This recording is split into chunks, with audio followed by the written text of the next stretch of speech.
આપણી ગ્રામ સભાની પરમિશન વગર આપણી જમીનો લેવાનું ષડયંત્ર ચાલી રહ્યું છે. તો તમે જાગતા રહેજો. અને અહીંયા જેટલી ભીડ ઉત્પન્ન થઈ છે એટલી ભીડ આપણે છાયણ અને કચલદરાની જીઆઈડીસી બચાવવા માટે એને અટકાવવા માટે આપણે કરવાની છે.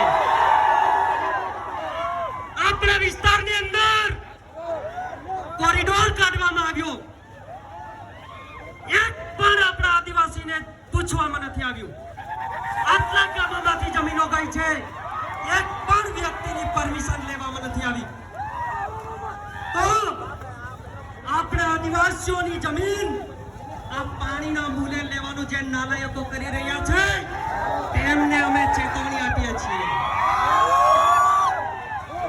જો તમે સમાજના માટે સમાજનો વોટ લઈને જો સમાજની વારે નહીં આવ્યા તો તમારા ઘરનો પણ આવતી સમયમાં તમારા ઘરના ઘેરાવા કરવામાં આવશે. તમે અમારા નોકર છો. તમે નેતા એટલે અમારા દાદા નથી બની ગયા. તમે અમારા ચૂંટેલા પ્રતિનિધિ છો. જે નેતાઓ સમાજની વારે નથી આવતા એ નેતાઓને એમની ઓકાત બતાડી દેવાની છે. આપણે જે સમાજે તમને વોટ આપ્યો, જે સમાજે તમને ટેકો આપ્યો, એ સમાજની વારે તમે તમારી જાતને શું સમજો છો? આપણા પૂર્વજોએ વાંચીને જો આપણા પૂર્વજોએ કોઈના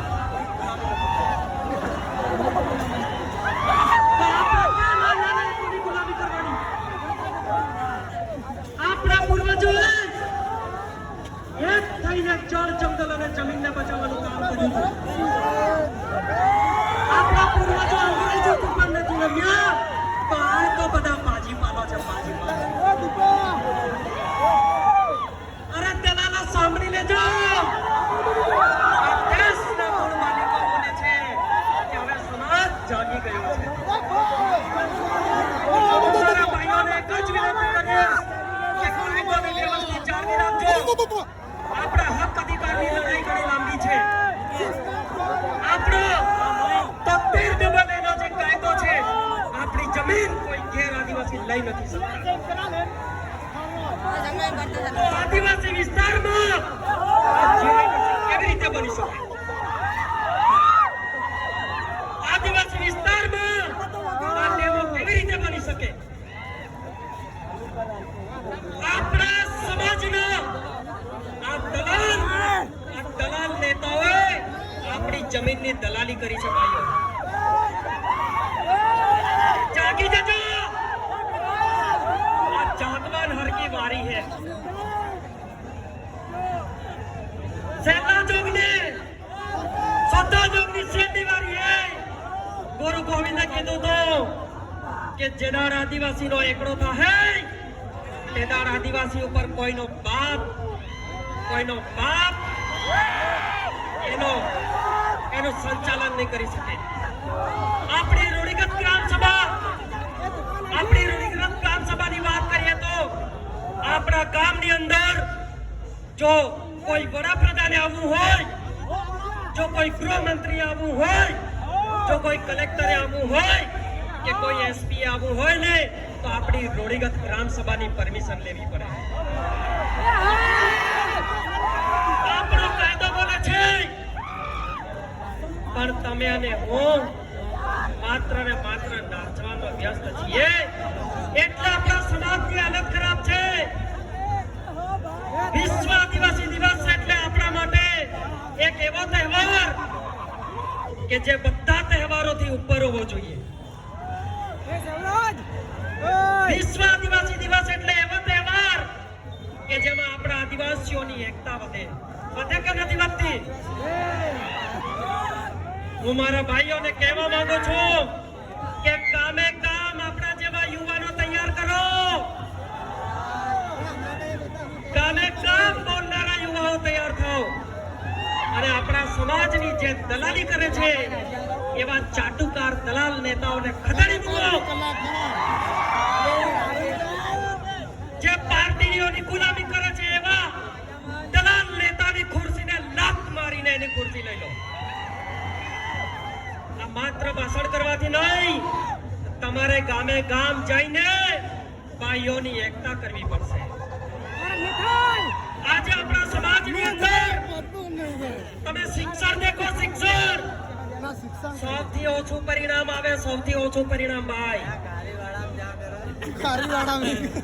આજે આપણા સમાજને ભણવા ના દેવા વાળા કોણ છે એને શોધી કાઢો. ચલો, બીજા સમાજના તો આપણું બનવું ના ચાહે, પણ આપણા સમાજના દલાલોને શોધી કાઢો ભાઈ. આજે જોઈ લો, આપણા વિસ્તારમાં શાળાઓના ઠેકાણા નથી ભાઈ. ઘણા ખરા આપણા આદિવાસી સમાજના અને અન્ય સમાજના શિક્ષકો સારું કામ કરી રહ્યા છે, અન્ય સમાજના અને આપણા સમાજના પણ જે શિક્ષકો આ શિક્ષણ વ્યવસ્થાની અંદર જે લોકો કામચોર છે એ કાન ખોલીને સાંભળી લેજો. હવે પછી આ ગામમાં જે ભીડ થઈ છે તે ભીડ દર 15 દિવસે તમારે તમારા ગામની સ્કૂલની વિઝિટ કરવાની છે. શું તમે કરશો? ગામની શાળામાં જઈને તમારે પૂછવાનું છે બાળકોને કે બેટા તને કક્કો આવડે કે નથી આવડતો, એકા આવડે કે નથી આવડતા, દાખલા આવડે કે નથી આવડતા. જો માત્ર નાચવા કૂદવાનું કામ કરશો તો આપણા જળ, જંગલ, જમીન લૂંટાઈ જશે. શું તમે જળ જંગલ બચાવવા માંગો છો? તો તમારે આપણો ઇતિહાસ વાંચવો પડશે, આપણો ઇતિહાસ ઉજાગર કરવો પડશે. નહીં તો આ નાલાયકો, તમને ખબર છે ને, આ નાલાયકો આપણને લીમડીની અંદર દુકાન આગળ ગાડી નથી મૂકવા દેતા. કાન ખોલીને સાંભળી લેજો, આ દુકાનો આગળની જગ્યા તમારા બાપની નથી.